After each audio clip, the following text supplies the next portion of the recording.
Hi again, it's Tiffany here with the Robin Group at Keller Williams. Today's topic, we're going to speak about sales contingencies.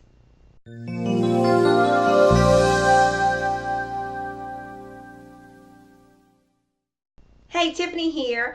Today's topic, we're actually going to speak about what are sales contingencies. But before we do so, I want to direct your attention to the links below. If you're in the market to buy a home or sell a home, please click the appropriate link below and it'll take you to us. So anyway, back to our topic. So I had someone ask us recently, what is a sales contingency? So thank you so much, Amanda, for actually asking me that question. And it's a really great question. So when you actually purchase or sell a home, there are some contingencies related to our Louisiana purchase agreement. Typically, now every contract is different.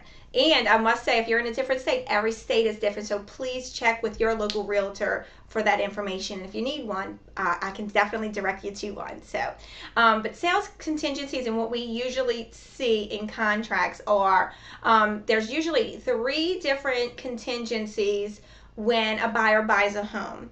There is an inspection contingency, there is an appraisal contingency, and there is a financing contingency. And sometimes what we'd see is that there's a 4th one, and it is a contingent on the sale of another home. So let's talk about that one first.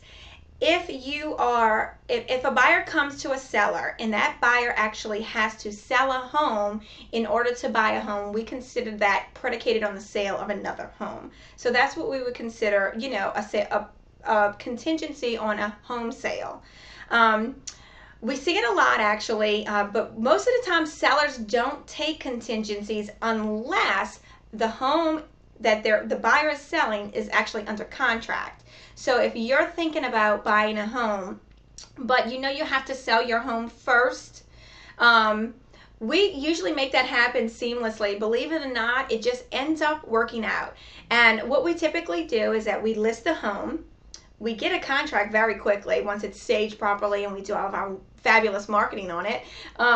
But we make sure that everything lines up together. So the buyer actually, they'll put the home up for sale, they'll get it under contract, and in the meantime, they're looking for homes with one of our buyer specialists.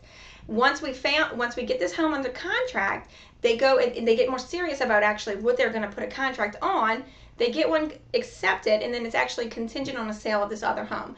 If it's under contract, the seller will typically accept that offer. However, if your home is not under contract, in this market, we're not seeing sellers taking those kind of offers.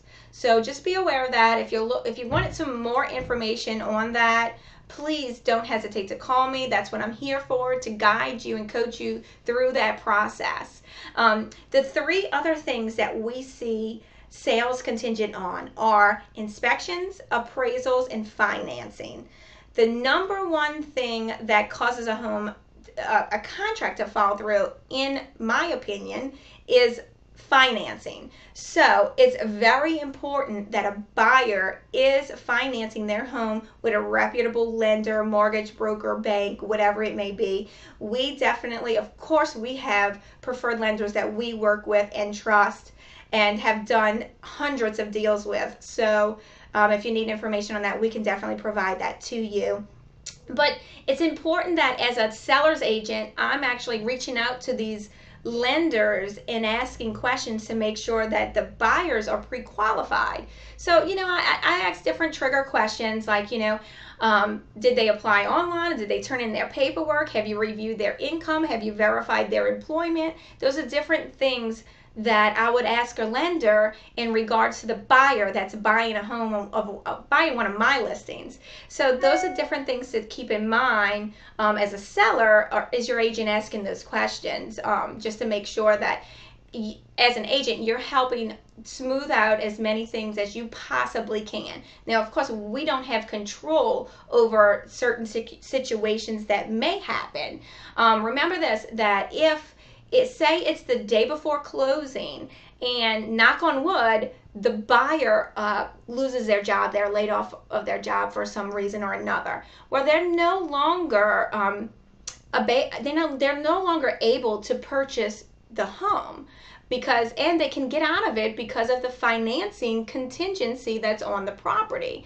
So remember this, that it's never 100% until you are signing that paperwork. But that's the main one that I wanted to address with you. The other ones is that the buyer can get out of the contract during the inspection period, and they can also get out if the home doesn't appraise. So there you have it. That is what sales contingencies are. If you want more information about that, please don't hesitate to call us anytime, 985-778-2525. See you again soon. Bye-bye.